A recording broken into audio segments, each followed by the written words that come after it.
But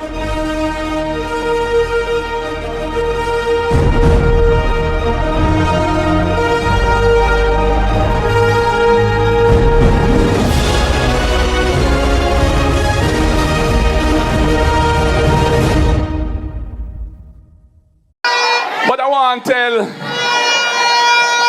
some of the little GLP apologists in the media, and don't worry yourself. I love we are dealing with, you know. The word is love, you know. When we talk about we are blood and fire, comrade. We're resilient. We're passionate. We're determined to see change. We're not afraid of nobody. We are going to do what we have to do. We are going to do what we have to do. But we are doing it within the law. When we talk about we are blood and fire, comrade, we're resilient, we're passionate, we're determined to see change. We're not afraid of nobody. We are going to do what we have to do, but we are going to do it within the law. And so says a man who is determined to form government. But we are equally determined, tell that white man, to make sure him don't see it. Everybody, welcome to Jamaica 411. Thank you so much for joining me today. I'm your host, Michelle Stern. Today, we're going to be speaking about Dr. Alfred Dawes and his comments about the crisis at the Victoria Jubilee Hospital with some 24 neonatal premature babies dying in June alone. And I suppose the People's National Party, with those risers running it, will be anxious, as any political party would, to point out the failings of the government, particularly in light of what Andrew Holness said during the election campaign of 2016, that had the Jamaica Labour Party been in power, those babies would be alive today, the ones that were dying in the hospitals due to infection, I do believe. So, of course, they will be anxious to point out to the Jamaican people that them had the same problem too. Babies are dying, and so on. Effectively, what they'll end up doing is suppressing the Labour Party votes. And I'm sure the Labour Party will counter by saying, yeah, but you had babies dying too. To the extent that anybody cares, then they'll be suppressing each other's vote. But that is politics. Everybody is doing what they need to do to get elected. But what I find most disturbing about Alfred Dawes, Dr. Alfred Dawes, a medical doctor, Alfred Dawes, are the utterances that's coming out of his mouth. He is not, it seems, interested in educating the public. And I wonder if the Medical Council of Jamaica should not get involved. This is a doctor who is, in my view, bringing his profession into disrepute. And he made a startling revelation when he was giving his views on the deaths of these 24 premature babies at the Victoria Jubilee Hospital. This is not the first time that he's displaying this ignorance of something that should be basic. And one would think that as a medical man, when he opens his mouth to say something, it ought to be the truth. And if he doesn't know because it's not his field, then it is his duty to go and find out. Dr. Tufton, I understand, is not a medical doctor. So whenever I'm going to talk about anything, you have to go consult with the people who are medical doctors. So what's this? And then explain to him. And then he come out and articulate. When Dali was Minister of Health in 2015, he would have had to do the same thing. He's no doctor. But yet you think he was a doctor the way he was explaining things to the people. This man, though, is a different matter. He is actually a medical doctor, a practicing medical doctor, a young fellow, and by all accounts, successful. And we heard that he was bright when he was going to medical school. So, what could be the cause of these odd utterances coming out of his mouth as a medical doctor? Is it that he's deliberately lying to the public? Is it that he doesn't know and didn't find out? Is it that he's having some health issues, medical issues, that is making him saying these things that are not so? Is he abusing substances? Or is it the side effects of some kind of medication that is causing him to say things that are not so? What is happening with this man? What is happening to him? Anyway, folks, what I'm going to ask you to do at this point is give the video a thumbs up, please. Go ahead, give the video a thumbs up. Please share the video as well. We need to get the videos to a wide cross section of persons as much as possible. So if you can share it to one person, that's fine. We have about 15 to 20,000 persons tuning in to watch videos. One person sharing, we get 15 to 20,000 shares, and that will help the message to go around. And I'm sure you would agree that the message and the information that you get here at Jamaica 411 is the message and information that the people of this country need. So can you go ahead, please, and share it to at least one person? Thank you very much. If you have a comment about anything that I said here, or you'd like to add your own views on the matter, please feel free to leave your comments in the comments section. And if you like the video and the content of this video and you'd like to have more, go ahead please and hit that subscribe button to the bottom right of the video, and also turn on the notification as well. Let me at this point say congratulations to Leonie Lioness. Congratulations, Leonie. You were the first to comment on my previous video, Make It Make Sense. Flowers to you, Leonie. Come on, everyone. Give Leonie a big round of applause.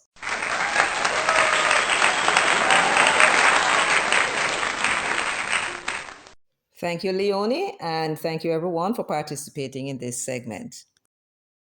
Welcome back. We're continuing the news. Opposition spokesman on health, Dr. Alfred Dawes, says the death of the 24 newborns this month at the Victoria Jubilee Hospital points to a deeper systemic failure in the healthcare system of newborns at the facility. Shane Masters reports. Shadow spokesman on health, Dr. Alfred Dawes, is demanding that Health and Wellness Minister, Dr. Christopher Tufton, release the full mortality data for the Victoria Jubilee Hospital from 2020 to present, as he suggested that deficiencies at the maternity hospital could have compromised the care of the babies. He rejected the explanation given by the Chief Medical Officer in the Ministry of Health, Dr. Jacqueline Besesa McKenzie. Prematurity is a medical condition, not a cause of death. Prematurity is a medical condition, not a cause of death. We're not afraid of nobody. We are going to do what we have to do. But we are doing it within the law. We are going to do what we have to do. But we are going to do it within the law. Doesn't follow that you're going to do it within the boundaries of what is normally considered ethical.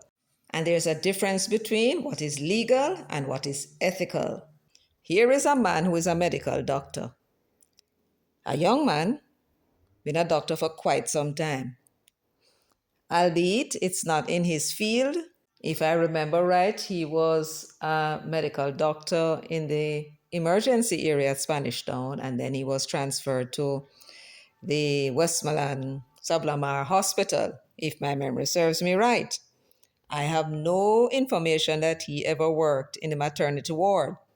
So it's very possible that he knows very little if he's the sort of person who focuses mainly on what it is that he's expertise in.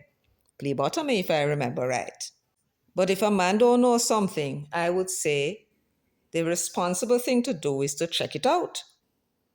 Did he check with his other colleagues who are expert in this business of deliveries? Did he ask some midwife? Did he check with his medical profession to find out whether or not prematurity is a cause of death, I would give him the benefit of the doubt and said he did not, which means he's careless. Not for the first time. We saw the same thing happening with the drill, the so-called drill, which turned out to be a neurosurgical drill with attachments. Can't work by itself, no more than the house drill can work by itself, right? You need bits for it, you need parts for it in order for the doctors to carry out the various types of medical surgeries that the neurosurgical drill was intended to do in the first place. And no matter how we tell him that him talking foolishness, he still repeat it. And therefore we come to the conclusion that he knows that what he's saying is lying. And I do believe he was reported, I think he said so, to the Medical Council of Jamaica. That is the body that is responsible for registering medical doctors and ensure that they are qualified to treat people as well as behave in a professional way and not disgrace their profession. So, is it true? Prematurity is a medical condition, not a cause of death. Is it true or is it false? Let's find out. This is a World Health Organization report, Child and Adolescent Health, Newborn Health. And it is largely to do with the reduction of neonatal mortality in the Eastern Mediterranean region. And it says, between 1990 and 2020, neonatal mortality was reduced by 46% as compared to 58% reduction in under 5 mortality. Neonatal deaths constitutes 56% of under 5 deaths in the region in 2020. The leading causes of neonatal mortality are prematurity. You see that? The leading causes of neonatal mortality are prematurity. Prematurity is a cause of death, and in this particular region, it is a leading cause of death. But what is premature birth, or what they call prematurity? What is it exactly? Let's check it out. So premature simply means that the baby was born before 37 weeks of gestation. And gestation simply means from the time when the egg was fertilized until birth and the development that is taking place within the mother's womb of that infant, or I suppose you say offspring, or fetus. Yes, that's what gestation means. So any baby that is born before 37 weeks is what they're referring to as premature. And AI has sourced some information for us. It says, premature babies born before 37 weeks of gestation often face a higher risk of death due to complications related to their underdeveloped organs and systems. I need you to make a special note of that. That is the complication they are talking about. The babies are developing in the womb, but if they're born before that development is complete, then depending on when they were born and where they were at the stage of development, that could cause that baby not to survive, despite all the assistance they might be getting from the medical team at the time. Now, what we don't know about these 24 babies that died prematurely at the Jubilee Hospital was exactly what stage of development they were. So when Alfred Dawes was making his statement about the conditions in the hospital, he was saying that that could be the cause, but without knowing the stage of development of each of these babies, he is in no position to say that it is the conditions that caused their deaths. So it is premature for him to be making these assumptions or even putting forward these suggestions as to possible causes without finding out how premature each of these babies were.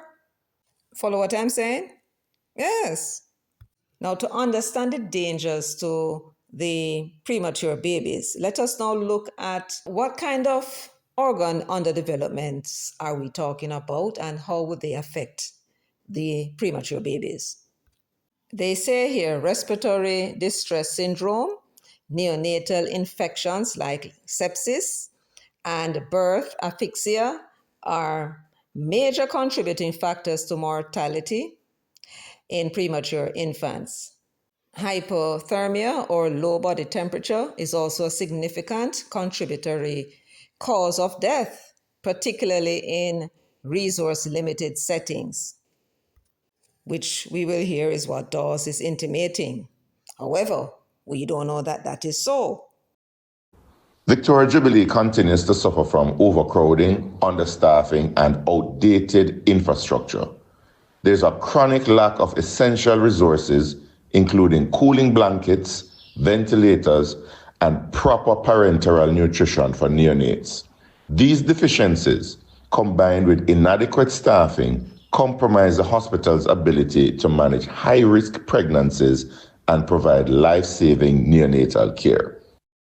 Again, everything he said here may well be true, except we do not know what were the stage of development of the organs of those 24 babies that died. And we are talking about the 24 babies who died during the month of June. June not finished yet. How many babies were born at the Jubilee Hospital in June so far? That's the first thing we need to know. How many babies were born at the Victoria Jubilee Hospital during the month of June up to this point when news broke about those babies that died? How many? How many of those that were born at the Jubilee Hospital were premature? We hear the medical officers saying that it is higher than usual. They can only know that if they know what the figures are. We also need to know how many of those babies that died were in fact stillborn babies. They said most of the 24 babies that died from being premature, but how many had actually been born dead? That's what we mean by stillborn. But we are going to have to decide whether or not we must trust our medical officials. The medical officer would have been told by the doctors at the Victoria Jubilee Hospital that most of these babies died as a result of the fact that they were premature. In other words, there was nothing that they could do to keep these babies alive, even if they had first world equipment, is what I would understand that to mean. Because if the baby died because there were no blankets to keep the baby warm, then the cause of death would have been the fact that the baby died from hypothermia because there was not any blanket to keep them warm. If it was the case that it was an underdeveloped lung and they could have put the baby on some respiratory device to help them to breathe, and the baby died as a result of that, the baby would not have died because they were premature. They would have died because of a respiratory problem, what they call respiratory distress syndrome, and so on. So they gave a response, and we have to listen to what it was they said, whether it was all 24 infants that died as a result of prematurity, or the words that they used was most of the children that died from prematurity. We must listen to what the medical officer is saying about the babies that have died. So on the 27th of June 2025, the NNN reported Dawes rejects explanation for newborn deaths at Jubilee Hospital. And we're just going to go to this story for them to confirm whether it's all 24 babies died as a result of prematurity, if that is what they're saying, some or most. And according to what SERA, which is the Southeastern Regional Health Authority, said most of the babies were born prematurely and were already at risk of serious illness. The question is, what did the rest of them die from? We already established that for the cause of death to be as a result of prematurity, it means that there is nothing they could have done medically to assist these children. No medical equipment could help them. They were born that early in their stage of development that the organs that were developed, such as they were, could not keep them alive. That would be my layperson understanding of what they mean by death by prematurity. So now that we know that it was not all 24 babies that had died from prematurity, let us now listen to what S. Dawes had to say about the unfortunate deaths of these premature babies. The health spokesman says reports indicate that there were 229 neonatal deaths at the hospital between October 2023 and June 2025. He has called for Dr. Tufton to confirm the accuracy of these figures. Meanwhile, Dr. Dawes says a spike in neonatal deaths and a high maternal mortality rate reflect a public health system in crisis. Dr. Tufton must answer the following. How many neonatal deaths have occurred at VJH annually over the past 5 years? What has been done to improve these outcomes? What budget allocation was made to neonatal care? Was there a breakdown in infection control? And importantly, why was the public not informed sooner?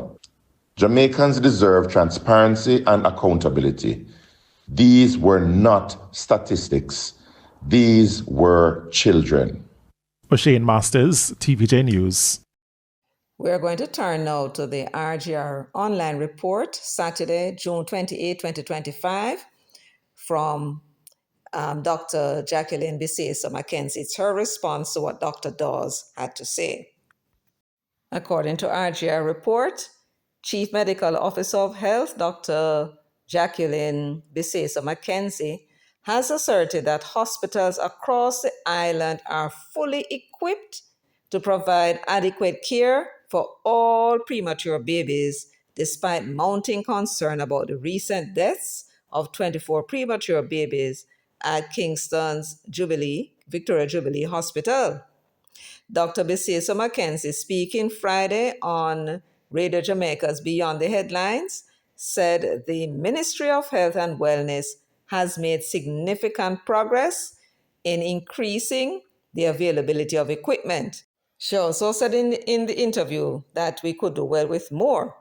And I suppose, being that she said that we are fully equipped to provide adequate care, maybe what she means is, were we to have more equipment, we could provide more than adequate care. That's my understanding of what she could possibly be saying.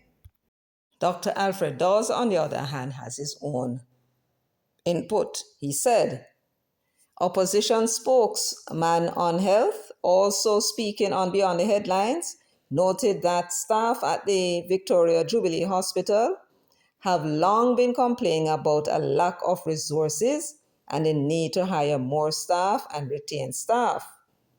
He cited the lack of a portable chest x-ray machine at Victoria Jubilee Hospital used, he explained, to diagnose chest injuries associated with the use of ventilators and chest infections, and declared that these tests, and they're quoting him, can't get done because nobody bought a portable chest x-ray machine. So if a baby who develops some respiratory issues, they have to send them to KPH located on the same property. He cited other areas of deep deficiencies, and when medical professionals are forced to improvise, it can expose them to potential legal liability. And they're quoting him now.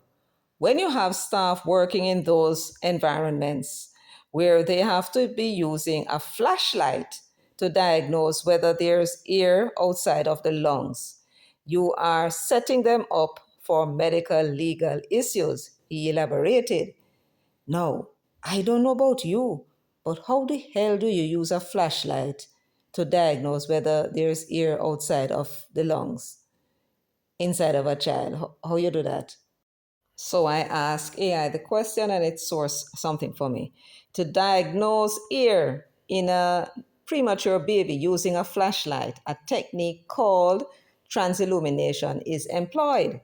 A high intensity light is held against the baby's chest and the light's passage through the chest cavity is observed. This can help identify potential ear pockets, such as in cases of pneumothorax, ear around the lung, or ear in the chest cavity. That's another medical condition. I won't try to pronounce it, but it means ear in the chest cavity by highlighting the areas where the light shines through. But the question remains, is this a flashlight? Well, let's see what they say. They say that for them to diagnose whether or not there is ear pockets around the lungs, they said can be confirmed by transillumination of the chest. And they said here, transillumination of the chest with a fiber optic light. A fiber optic light may diagnose a pneumothorax. The room must be darkened or a guard placed over the baby's chest. The next step is that the affected side of the chest should illuminate or glow more than the non-affected side. So all I'm reading this to show you is that it is not a normal flashlight. You can't take a flashlight that you shine around the house when light gone or you're going outside or going somewhere, use a flashlight. That is not what is used in the hospital to diagnose these ear pockets in the baby's lungs or around the baby's lungs.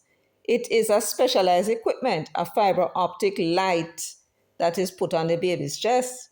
So Dawes saying that it is a flashlight is deceptive. It is not even an attempt to put it in such a way to make the ordinary man understand. That is clear deception in order to make it look like we are in, I don't know what kind of days, prehistoric days. I use flashlight on baby's chest in order to determine whether or not there's ear pockets around the lungs rather than using x-ray. His assertion, though, that an x-ray is superior to using the transillumination method is true. But here is a drawback with the x-ray. Even though it will give you the information that you need, you can't do it too often. You can't be subjecting a premature baby with multiple x-rays. And that is because multiple x-ray examinations involve a certain increase in the risk of developing cancer, not least in small children. Decreasing the number of x-ray examinations would be a major advantage, says Emil Kreit Svanberg. And you can read more about it from the Lund University. Light can be used to examine the lungs of premature babies. And that was from March 22, 2016. The Lund University, of course, is in Sweden. So once again, we are left with the utterances of the Dr. Alfred Dawes. What exactly must we make of this man? If he is showing such carelessness in terms of his utterances, the things that he said to the public, he does not seem to care whether what he is saying is true or not true. How then can we have such a man leading our Ministry of Health? This is the man that Mark Golding brought into the PNP and told that he is going to be the Minister of Health. Were you stupid enough to put them in Jamaica House? But how can he be trusted? He doesn't know certain things. Not everybody going to know everything, but what you don't know, you find out. Ask questions. Prematurity is a medical condition, not a cause of death. People, I need you to get this information out. He has told the public something that is not true. He has also told the public that the hospitals in Jamaica are using flashlights to determine whether or not there are ear pockets around the child's lungs. That, of course, could be fatal. Right? That is not true. They're not using a flashlight. What they use is a high intensity fiber optic light. It's a medical instrument, not a flashlight.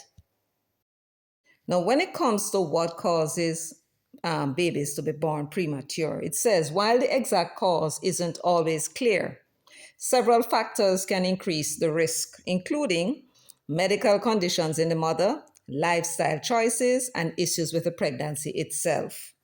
Those are the three main causes of why babies end up born prematurely. I want you to listen very carefully to what they're saying here.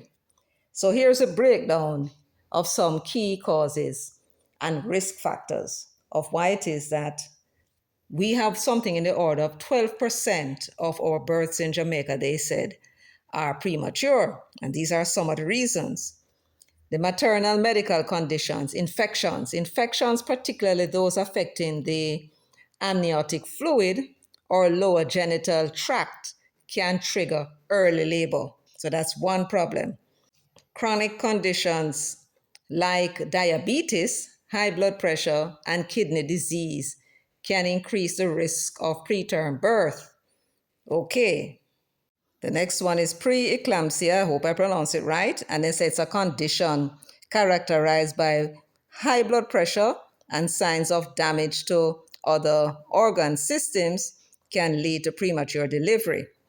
Placental problems, issues like placenta previa, placenta covering the cervix, or placental abruption, placenta separating from the uterus can necessitate early delivery. Then there's cervical incompetence, a cervix that opens too early can lead to premature labor.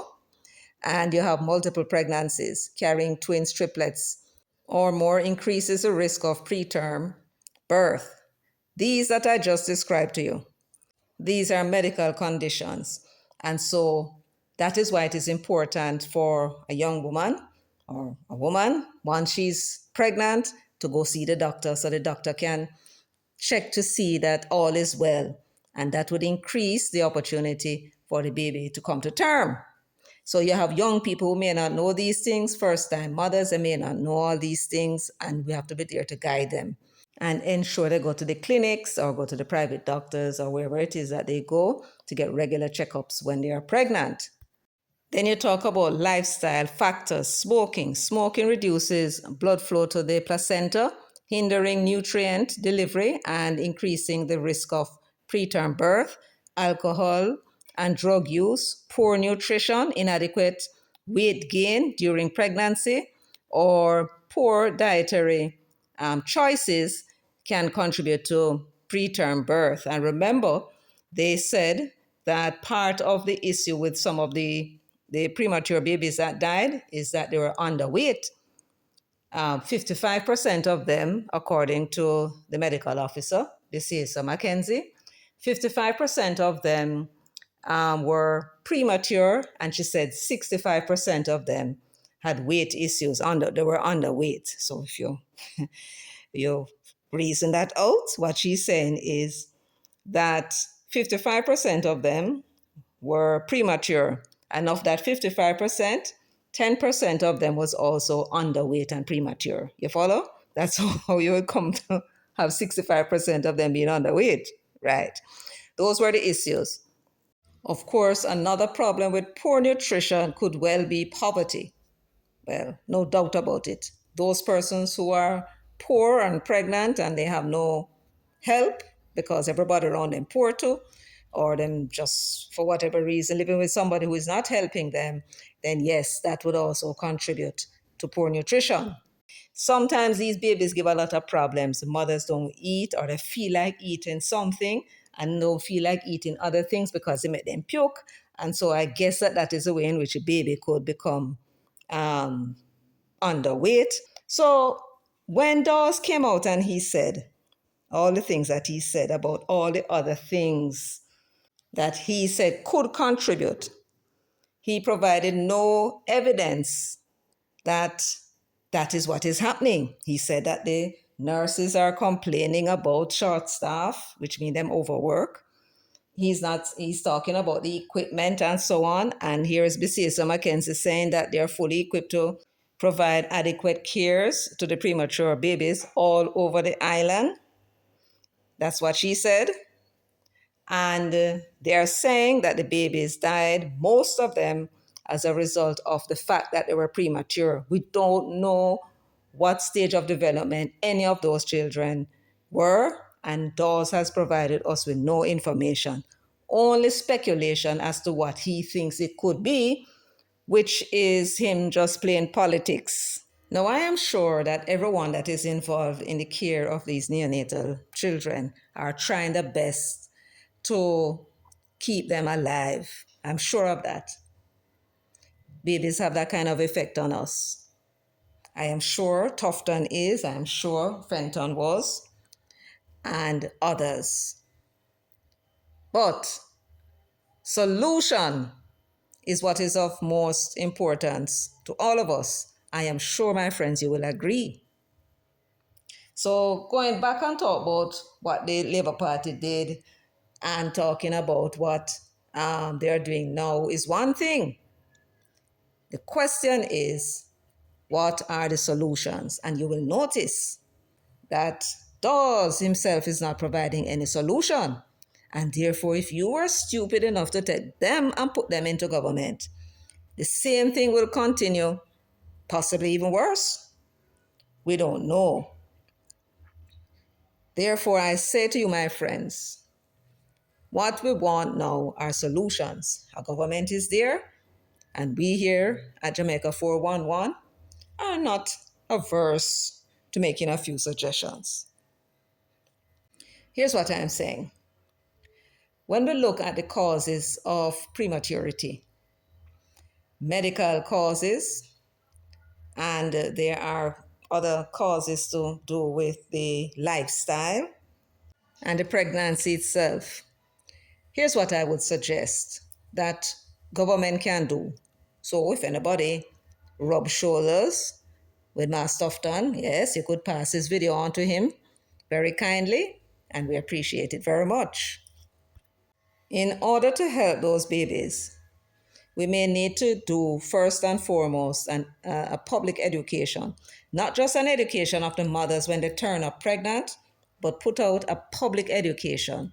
That way the community can ensure that the mothers are doing what they're supposed to do in order to keep those babies safe as possible. And especially with the young mothers, and some of them are teenagers, right? The community will be able to help, telling them, look, you need to go to the doctor. This infection, no, take it lightly. Go on to the doctor. You follow what I'm saying? So public education to get the community involved in the protection of these babies, because that's what it is really, right? I think would go a far way in getting these mothers to do what they need to do for the protection of those children. For we want them to, not theirs alone.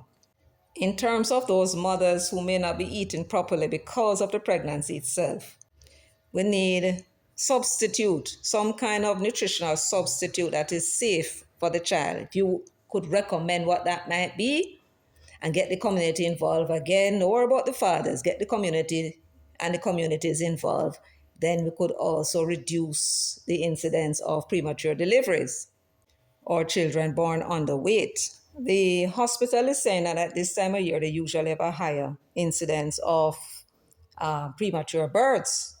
Now, Dr. Dawes, he asked 5 questions. He wants to know how many neonatal deaths have occurred at the Victoria Jubilee Hospital annually for 5 years. He wants to know what the government has done to improve the outcomes, what budget allocation was made to neonatal care. You can go looking at the budget if you want to know that. Was there a breakdown in infection control? They said it was not infection that caused these deaths. And what he refers to as important, why was the public not informed sooner? I suppose sooner than the 5 years. And then he went on to say Jamaicans deserve transparency and accountability. These were not statistics. These were children. The question is, though, for a man who is seeking to be our next Minister of Health, what are his solutions? Well, before he can determine what the solutions are, he needs to know what is causing these 24 babies and others to die. By what he said that he thinks could be the cause of the death of these neonatal: lack of equipment, lack of medical staff, lack of up-to-date facilities, and so on. That's his views as to what would be the solution to the deaths of future neonatals, as well as the mothers. And given the state of our resources, it is the duty of the health ministry to ensure that our facilities are adequately staffed and we have all the right equipment to save lives and to improve the quality of lives. Now, based upon what RGR reported, Bisesa Mackenzie is saying, is that our facilities are fully equipped to provide adequate care to these neonatals, these premature babies. Which sounds to me as if she's saying that these facilities are fully equipped to provide basic care. And what Dawes is saying is that we need more. And she's agreeing that we could do with more. In other words, to provide more than adequate care, more than basic care. And that is what our health authorities should aim for sure. But if we take these 24 deaths into consideration, it would appear that more is needed than just the facilities and the equipment, because they said that most of the 24 babies who died prematurely, which means that the cause of death was them being premature. None of those hospital equipment, no amount of medical staff could assist them because the problem of those deaths were caused by something else. And that, in my view, is the only question that he needed to have asked. That's all.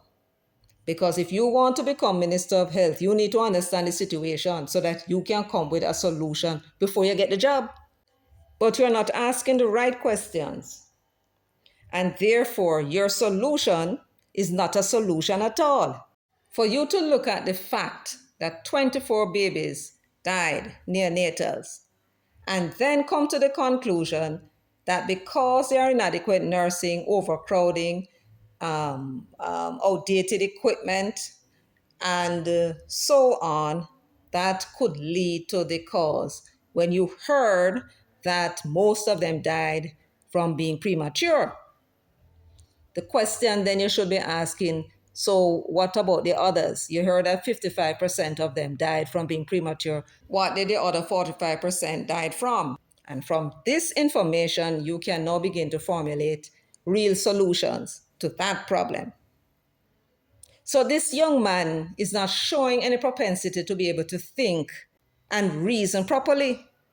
And that is what is required to find solutions to problems. And so I can say, without any fear of being contradicted, that this young man is not fit for purpose. You can't think, you can't reason, you cannot solve problems. And it is as simple as that. Simple as that. Or as those commentators would say when they, out by Caymanas Park, when the horse is running, and you hear him talking about this one leading and that one second, that one come third, and then he say, forget the one who run at the back. Well, forget Dawes. Forget Dawes. He's of no damn use to any of us. Anyway, folks, that's all I have for you today. Thank you so much for joining me and for sending this video to Mas Tufton. Please, thank you very much for sharing, liking, subscribing, and leaving your comments in the comments section. Until next time, take very good care of yourselves and walk good.